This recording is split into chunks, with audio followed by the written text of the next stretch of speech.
بچوں زندگی کی خوبصورتی ہر انسان چاہتا ہے، اور یہ صرف در مصطفیٰ سے ملے گی۔ ایک اچھا بیٹا، پہلی شکل ہے اچھا بیٹا، اور میرا نبی کہہ رہا ہے کاش میرے ماں باپ زندہ ہوتے، اور نہیں تو میری ماں زندہ ہوتی تو تم دیکھتے میں کیا کرتا، میں عشاء کی نماز کے مصلی پہ ہوتا اور میں سورۃ فاتحہ پڑھ رہا ہوتا، اور ادھر سے میرے گھر سے میری ماں مجھے کہتی محمد، تو میں ماں کے لیے نماز توڑ دیتا۔ سبحان ہاں، میں ماں کے لیے نماز توڑ دیتا۔ اور میرے نبی سے پوچھا گیا یا رسول اللہ قیامت کب آئے گی؟ یہ بچیاں غور سے سنیں، سارے سنو پر یہ خاص طور سے سنیں۔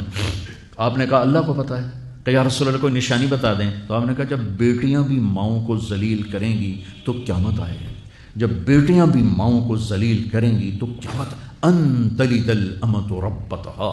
جب ماں کے ساتھ بیٹیاں نوکر جیسا سلوک کریں گی، نوکرانی جیسا سلوک کریں گی تو قیامت کے نکارے پہ چوٹ پڑ کے رہے گی۔ یہ نہیں کہا جب کفر پھیل جائے گا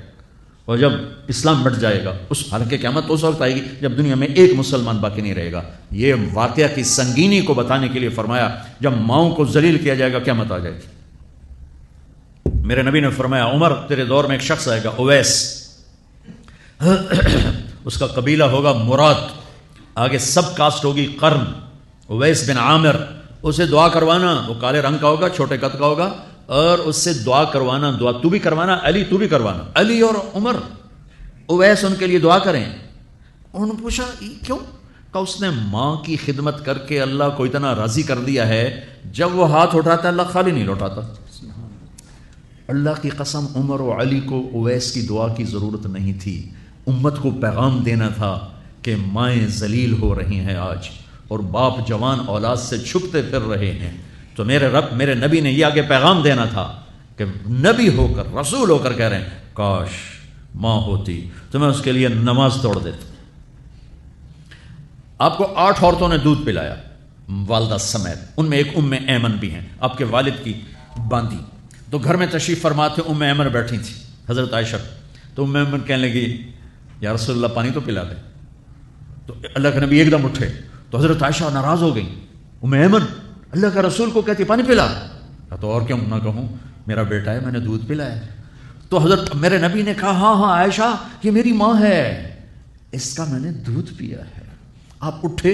گھڑے میں سے پانی بھر کے یوں دونوں ہاتھوں سے حضرت ایمن کو پیش کیا جو حبشی باندھی تھی، چونکہ دودھ پیا ہے تو ماں کا لفظ صادق آ گیا،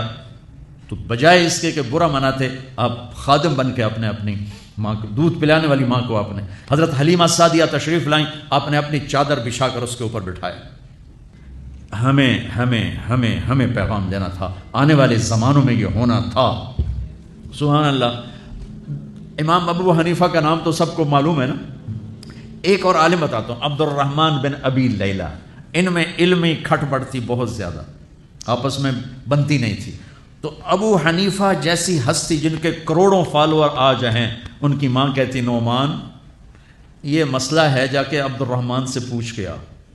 زندگی میں ایک دفعہ نہیں کہا ماں جی میں اس کو بڑا عالم ہے میرے کو پوچھ لو، کہا اچھا ماں جی، اپنی چادر اٹھاتے اور پہنچ جاتے دروازے پہ دستک دے کے بھائی مجھے میری اماں نے بھیجا ہے، آپ اس پہ فتویٰ، حالانکہ ان کی اپنی رائے اس کے خلاف ہوتی تھی، لیکن ماں کے احترام میں جا کر ان سے مسئلہ پوچھتے جن سے روزانہ مناظرہ ہوتا تھا، روزانہ کھٹ پٹ ہوتی تھی علمی، ماں نے کہہ دیا جا کر ان سے پوچھ کے آتے تھے، اپنی اتنی بڑی علمی قدر و منزلت کو ایک طرف رکھ دیتے تھے، نہیں میری ماں نے مجھے کہا۔ تو آپ سب نوجوان ہو، ماں باپ زندہ ہیں تو ان کی دعا لو، آہ نہ لو، دعا لو۔